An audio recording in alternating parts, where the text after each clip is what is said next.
This is not fiction, but a real story, a real horror story that happened in the heart of America.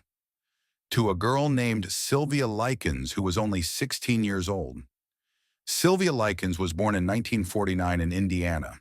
She was the third of five children. Her parents were carnival workers, so they traveled often.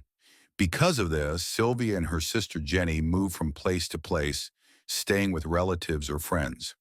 In July 1965, their parents left them with someone they thought they could trust.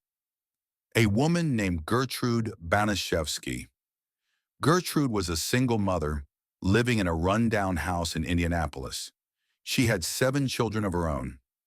Sylvia's parents agreed to pay her $20 a week to take care of the girls, and she seemed very nice at first. But little did they know that decision would lead to one of the most horrifying cases of abuse in American history. At first, everything seemed normal. She would treat Sylvia as one of her own child, take care of her, and make sure she had the comfort that Gertrude could afford. But when the payment from Sylvia's parents started to come in late, everything changed. Gertrude turned cruel really fast. She began yelling at Sylvia, accusing her of things she never did, and then she started beating her up. But it didn't stop there. It got worse that Gertrude began encouraging her own children, and even neighborhood kids, to hurt Sylvia. They slapped her, pushed her down the stairs, burned her skin with cigarettes. They would force her to take boiling hot baths, then threw her into freezing water. Even after such abuse, Sylvia tried to stay strong and never fought back. She used to cry silently in the night, hoping someone would help, but no one ever did. The abuse became worse with each day. Sylvia was no longer allowed to sleep in a bed. She was kept in the basement, out in cold and dark sometimes, and Gertrude starved her for weeks. Gertrude tortured Sylvia so relentlessly that she became numb to the pain, and even forced her to eat things too horrific to describe. Gertrude had become so cruel that when she heard Sylvia had been accused of spreading rumors at school, her reaction was brutal and unforgiving. She took a heated needle and branded words into Sylvia's stomach. "I'm a prostitute and proud of it." A neighborhood boy was ordered to hold Sylvia down while Gertrude punished her, and the boy later told someone that Sylvia screamed for help. But nobody stopped and came to help. Even Gertrude's youngest children joined in, throwing things at Sylvia, mocking her, laughing.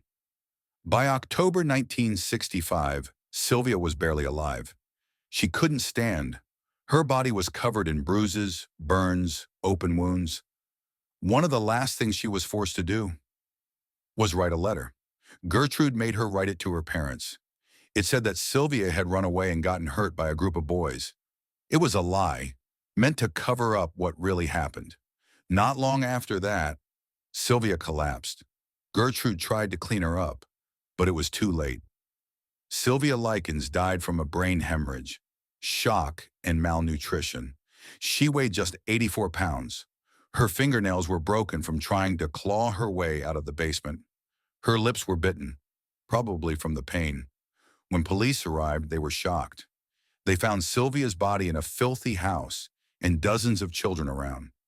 At first, Gertrude tried to blame a gang of boys, but Jenny, Sylvia's disabled sister, whispered something to the officers that changed everything. "If you get me out of here, I'll tell you everything." And she did. The truth came out in court. Gertrude, her children, and even neighborhood kids were all found guilty. Gertrude was sentenced to life in prison, but after just 20 years, she was released. She died in 1990 from lung cancer. Some say she never showed any remorse. Sylvia's story still haunts people to this day. A memorial stands in Indianapolis, reminding the world of her pain and of the evil that people are capable of. What makes this story so horrifying is not just what happened to Sylvia, it's that so many people saw the signs. Neighbors heard the screams, kids joined in, adults looked away, but nobody saved her. Yes, in this isn't a made-up story. This was real. Sylvia Likens suffered for 3 months in that house, tortured, broken, alone. So to everyone watching this video, let her story be a warning that the real monsters don't always hide in the dark. Sometimes they live right next door.